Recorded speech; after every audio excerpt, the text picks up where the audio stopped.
I watched Superman yesterday, and the movie was phenomenal.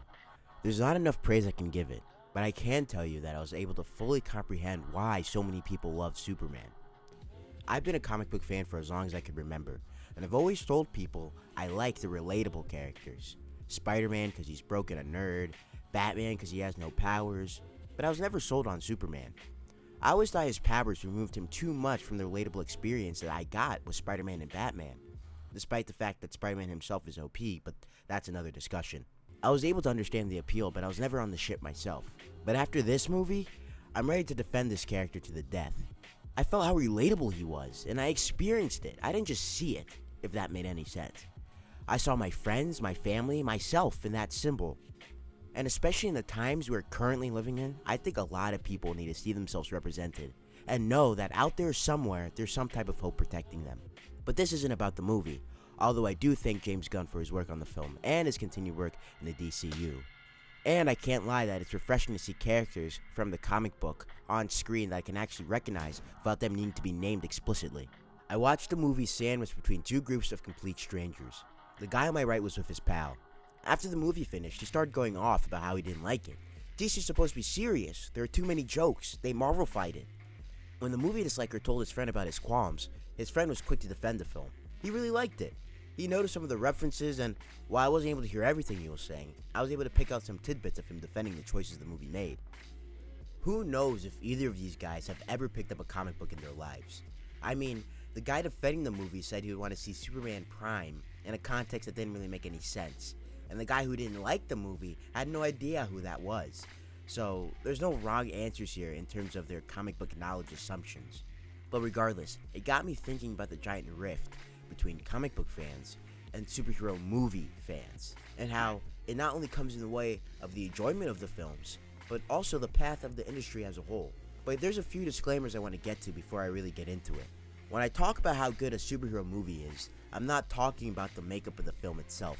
I'm no critic or reviewer, nor do I pretend to be, but I am a huge fan who likes to see these characters that I grew up with and molded me into the person I am today represented accurately in the media they're depicted in, assuming it's not some type of elseworld narrative that calls for something out of character. Plus, I think comic accuracy is a bridge both parties can cross in harmony. How both go about it, however, is a different matter. Also, I'm going to be focusing on DC movies specifically here, just due to the fact that I think Marvel comic fans and movie fans need a whole nother video, just because I think the line between them is blurred in such a way that I don't feel like tackling that subject, at least not right at this moment. Moreover, I'm going to talk about the specific era of DC films we're currently sitting in, not the 80s or the 90s. I'm starting mainly from the 2010s onwards. And lastly, even though I feel like I shouldn't have to clarify this, but because it is going up on the internet, I want to mention, this isn't some hit piece on a guy I sat next to at a movie theater. You can't escape me! I'll chase you to the ends of the earth! His comments just had me thinking, and each of them happened to be topics I've been dying to talk about recently. He's just giving me an excuse to do so. So if he sees this, thanks for the inspiration, and no hate towards you at all. DC is supposed to be serious. Now, I can't really talk about this without making some assumptions about a certain group of fans. If you don't fit these boxes I'm making, I'm sorry, but I'm kind of forced to generalize in cases like this when representing a group of people. I assume most of these people watch these films because they know the characters, maybe from watching the cartoons on and off when they were younger, or maybe they read a comic once or twice, or possibly they were never into superheroes in the first place. But regardless, the movies caught their attention. The common theme here, however, is that there is some type of prolonged detachment from the source material, comic books. Although, those who keep up with the animated stuff, I would say, have a strong pass from this category I'm building, just due to the fact that the animated films take directly from the comics for characterization, and sometimes the stories. So the important part of engaging with comics that I'm focusing on, the characterization, is covered in these two forms, animation and actual comic books. Now, I think it's important to acknowledge the era these superhero movie fans are so fond of. I think, generally speaking, the 2010s was a serious time for pop culture movies. I mean, look at Amazing Spider-Man compared to Sam Raimi's Spider-Man. Look at everything Michael Bay put out during that time. And look at Man of Steel compared to Superman 4 Request for Peace. Things were taking a darker, visually, more serious turn, and at least for DC, it made sense to lean into the 2010s edginess. Plus, The Dark Knight Rises, the end of the notoriously grounded universe, Released just the year before, Marvel cemented itself as a good time superhero movies, with laughs and action, not too heavily on the emotional end of things. It allowed the DCU to have a defined identity out the gate by the first movie. And as the first movie did well, the DCU really thrived in being the gritty universe, with the release of Batman vs Superman and the Suicide Squad, while Marvel at the same time was putting out Deadpool and Doctor Strange. Now, that's not to say that the DCU never dipped its toes into the more colorful and comedic with Shazam. Besides the fact that the movie was pretty okay, who's to say that the color and the jokes didn't put off DCU fans just because the movie was targeted at a younger audience? Or for those who consider themselves DCU fans who liked the Suicide Squad, I doubt they take the characters in the film as seriously as they do the Titans of DC, Batman, Superman, etc. So there is room for otherwise negatives. There's also some legroom considering that the only film they could compare it to is Suicide Squad, which by all accounts is really bad. All of this to say, people who fell in love with the DCEU, or specifically the characterization, fell in love with an edgier version of pre-established iconic heroes. Now, none of this is a criticism. If that's you, that's okay. But it's incorrect to act like this characterization was the end-all be-all.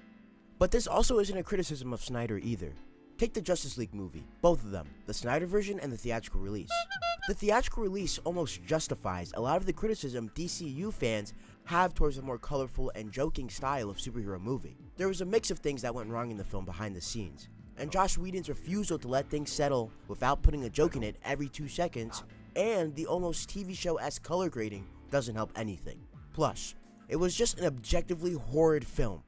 Once the Snyder Cut dropped, it was easy to see the difference. We finally got to see the film as it was intended to be. But it also made it easier to believe that the DC universe only works when the characters are uncharacteristically dreary and serious. But the reality is, while the movie was better just because Snyder was able to do what he wanted, it still wasn't a DC movie.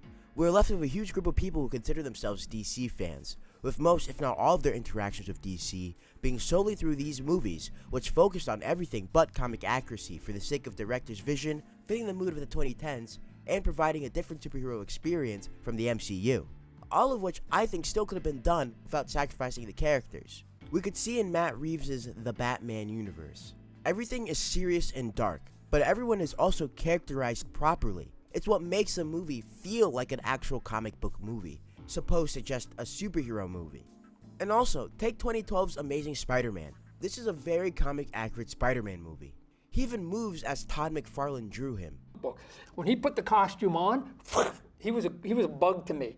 Andrew Garfield's Peter Parker is a great representation of who Peter is in the comics. A little bit of a pushover and a pinch of douchebag, and his Spider-Man has a perfect amount of cockiness. Yet, despite all those things, the movie was still able to fit the vibe of the 2010s, and be its own unique thing, in spite of releasing in the same year as the Avengers. I can't get mad that for these fans, in their heads, DC means serious, gritty, and grounded, while Marvel means jokes, color, and cartoonish, as that's literally all they know and are familiar with. So when someone is coming into a comic-accurate DC movie with that mentality, it's only natural that they're going to be adverse to these characters acting like themselves when they expect violent, stoic husks, as it's only human to be uncomfortable when expectations are subverted. DC is not supposed to be serious. Is it accurate to say that DC usually tackles darker topics, even in the comics compared to Marvel? Sure, but those stories don't define what you can expect from a DC comic. DC is just as entangled and blooming in the mystical and fantastic as Marvel. And it's that harmony that makes DC stories, characters, and universes thrive and work so well. Even Batman in the Arkham games acknowledges the campiness of his universe. This patient will be hard to cure. What do you base that opinion on? On the fact that he has hundreds of self-inflicted scars on his body. One for each of his victims. Ever thought what will happen when he runs out of flesh to scar? I am convinced he'll respond to treatment before that happens. Just don't get so absorbed in his treatment that you wind up as his final cut. And I don't think it takes away from the games and their darkness in the slightest. But the reality is, you don't have to look far to see these characters making jokes and acting like actual human beings in the comic books. Which takes me to the next argument I heard. They Marvel-fied it. Now, I covered this in the last chapter, but what does it mean to Marvel-fy a movie? Clearly, the guy was referring to the fact that the movie had jokes in it. But for those who watched the movie, you don't need me to tell you. But for those who haven't, let me assure you, The jokes in the movie don't take away from the emotional moments in the slightest. In fact, jokes are only thrown in during times where emotionally appropriate. There's no fat Thor moments in this that you have to worry about. Furthermore, how did we get to the point that Marvel is now the championing low standard when it comes to comic book movie characterization? I mean, everyone is familiar with the MCU's tale of letting the underdog shine. Marvel made a bunch of D-list heroes popular, which is not completely false. The benefit in that is that it gives Marvel Studios wiggle room in how they want to depict these characters in their films. Their comic origins just act as suggestions. How they want to adapt it all is completely dependent in their hands. I think the most notorious example of this would be Guardians of the Galaxy, specifically Star-Lord. He went from a typical, serious, respectable leader, space cop soldier guy into a wisecracking Chris Pratt. But therein lies the issue I hear a lot that people have of Marvel characters, which is now, I guess, being projected onto DC, the Marvel dialogue. Let's take the line, What gives you the right? What's the difference between you and me? I'm not wearing hockey pads. from The Dark Knight. Yes, this line has been riffed on. At least for me, I find the humor in Christian Bale's Batman voice. I don't know if that's how everyone took it, but I'm just gonna assume for the sake of example. Anyway, this line is a very Batman line. It's in character. But would you argue that this line affords the movie the title of Marvel-fied or Marvel dialogue just because Batman quipped? The reason Marvel dialogue is even a thing is just due to the fact that the quips have no boundaries. Let's get an example of a good quip from Marvel. I'd sit this one out, Cap. I don't see how I can. These guys come from legend. They're basically gods. There's only one God, ma'am. And I'm pretty sure he doesn't dress like that. This line works as a joke because it fits Captain America's character and story. It's believable he would say this without our brains having to make excuses and justify the reasoning. It's in character. Quips and one-liners don't work when anyone could have said the line, or when everyone is quipping, which is the exact trap that Marvel films fell into. It's like when you have a friend who's always making jokes, even when sometimes it's not appropriate. You and everyone else in your friend group would obviously grow annoyed if this one person is trying to be the funny man. But for people who are on the outside looking in, they wouldn't be able to help but wonder why no one is laughing, because they don't have to deal with the constant joking. Now pretend everyone is trying to be funny. If everyone is a comedian, then no one is. And that's the exact problem a lot of folks have with the Marvel movies. At its worst, Marvel pulls a "hey fellow kids," which just wards desperation to be funny on its sleeve. People need to be able to breathe without jokes being thrown into their face at every corner. Or more importantly, experience the full emotional impact of dramatic scenes without getting punched in the face by a Whedonism. But like any term on the internet, the reason why Marvel dialogue was created gets filtered down so much to the point that the ways the term can be used are so vague, it practically means nothing. Which leads us to now. If in any way a superhero movie has anything that can be found in the MCU, it immediately has a nice big target on its back as if it's dying to be compared to Marvel and receive all the flack that comes with it. As for Superman, that means a couple of jokes and a pop of color, especially considering its predecessor. This movie was called Marvel-fied in spite of its reasonable restraints on its jokes and quips, and its respect for emotional and dramatic moments. Remembering the definition tirade I just went on, can you see how loosely criticism is levied at something that had the balls to have a joke or two? If we were to make a checklist of things that would allow a movie to be called Marvel-fied, I don't think Superman would even manage to check off a single box. I can see people being so quick to criticize anything in their favorite franchise with the negatives of the Marvel franchise in fear of things heading in that direction. And I'm not here to make fun of it at all. I'm only making this video out of fan love too. But where I think the difference comes in is in the fact of how reactionary it is, to the point that you'll think this group of superhero movie fans are afraid of jokes, even if they're done well. Comic fans know how to handle jokes because there's jokes in comic books. But like I said before, after years of stoicism, of course fans of these movies are going to jump and hide the more the franchise deviates from what was expected of it in the past. As a result, causing these reactionary reactions that take something mundane and turn it into an extreme concern. A concern, mind you, that effectively killed the reception of the biggest superhero movie juggernaut, which is pretty damaging for the genre as a whole for what I think is a pretty big reason. There are too many jokes. What I think is so, I guess, crappy about this term Marvel-fied is the fact that even though I think it should be referring to adding in jokes to a scene that otherwise didn't need it or wasn't appropriate, I assume the guy that disliked the movie meant it in a "this thing has jokes and the characters sometimes act jovial" kind of way. Because literally what else could he have meant? And if I hit the nail on the head with that definition, it's kind of insane to me. I can't believe that is being used as a criticism. I think a lot of people forget that superheroes are, for the most part, humans, or at least reflections of humanity. As human beings, or people of lived human experience, it's literally in our nature to joke when jokes are acceptable, to have fun, and to be jovial when it makes sense to be, and to be serious, angry, or sad when the situation calls for it. Of course, this is a massive oversimplification, but the point is, humans feel a wide range of emotions, and these emotions lead to some actions, some of which are cheerful or create cheerful moods, i.e. jokes. I don't think you can convince a single person on this planet that you have never told a joke in your life, or at least seen someone attempt a joke, successful or otherwise.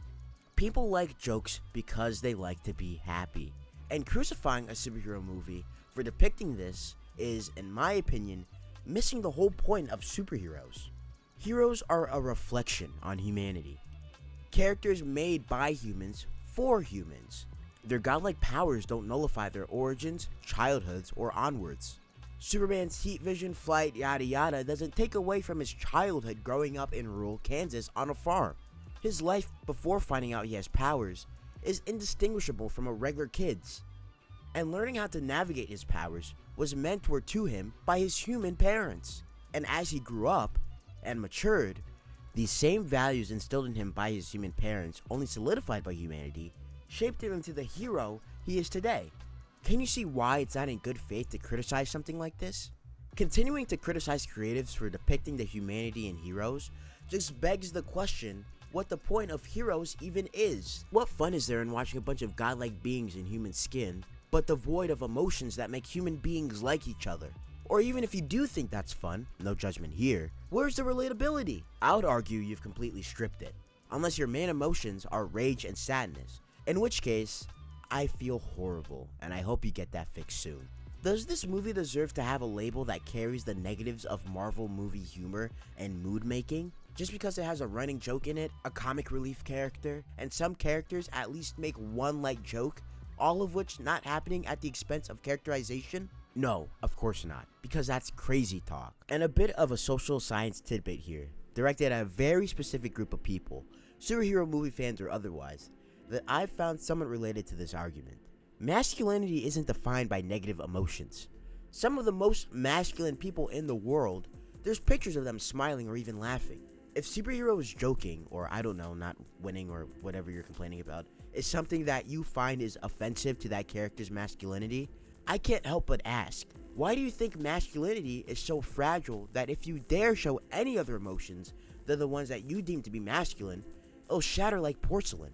If you find yourself masculine, but can't even accept all aspects of yourself under that definition, then all you've done is validate your pseudo-manhood and project your lived reality onto these characters written by people who understand what it means to be emotionally intelligent, inspired by works written by other people who know what it means to be emotionally intelligent.